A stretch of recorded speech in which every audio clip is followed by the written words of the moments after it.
Welcome friends. இன்றைக்கி நம்மளோட இந்த வீடியோவில் பணத்தேவை எல்லாருக்குமே உண்டான ஒன்று.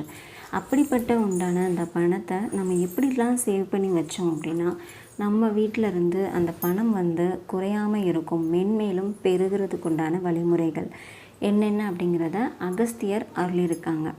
அது என்னென்ன அப்படிங்கிறத நம்ம இந்த வீடியோவில் ரொம்பவே டீட்டெயிலாக பார்க்க போகிறோம். வீடியோவை ஸ்கிப் பண்ணாமல் பாருங்கள். இந்த மாதிரி ஒரு மரப்பெட்டி ஒன்று வாங்கிக்கோங்க. இதோட ப்ரைஸ் பார்த்திங்கன்னா நான் 280 வாங்கினேன். ரொம்பவே நல்லா இருக்குது.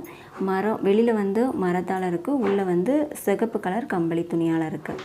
இதில் நம்ம எல்லோ கலரில் துணி எடுத்துக்கோங்க. உங்கள்கிட்ட எல்லோ கலர் துணி இல்லை அப்படிங்கிற பட்சத்தில் நீங்கள் வெள்ளை துணியில் மஞ்சளை தடவி வச்சுக்கோங்க.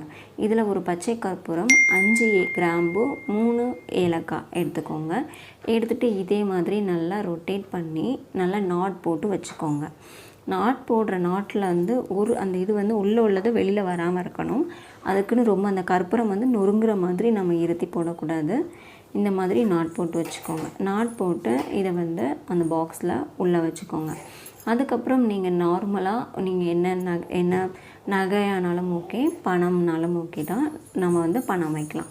அப்புறம் முகம் பார்க்குற கண்ணாடி துண்டு இருந்துச்சுன்னா அதை வச்சுக்கோங்க. இல்லைன்னா இந்த மாதிரி சின்னதாக ரவுண்ட் ஷேப்பில் ஃபேன்சி கடையில் விற்கிது, இந்த மாதிரி உங்களுக்கு ஐட்டம் கிடச்சினாலும் அதை வச்சுக்கலாம். நம்ம சேர்க்குற இந்த எல்லா ஐட்டமுமே பணத்தை ஈர்க்கக்கூடியது, பணத்தை பிரதிபலிக்கக்கூடியதாக இருக்கும். ஸோ அதனால் நம்ம இப்படி சேவ் பண்ணுறது மூலமாக நம்ம பணம் மேன்மேலும் நம்மளுக்கு பெருகிக்கிட்டே இருக்கும். இது நீங்கள் கண்டிப்பாக ட்ரை பண்ணி பாருங்கள். தேங்க்ஸ் ஃபார் வாட்சிங். Subscribe for more video.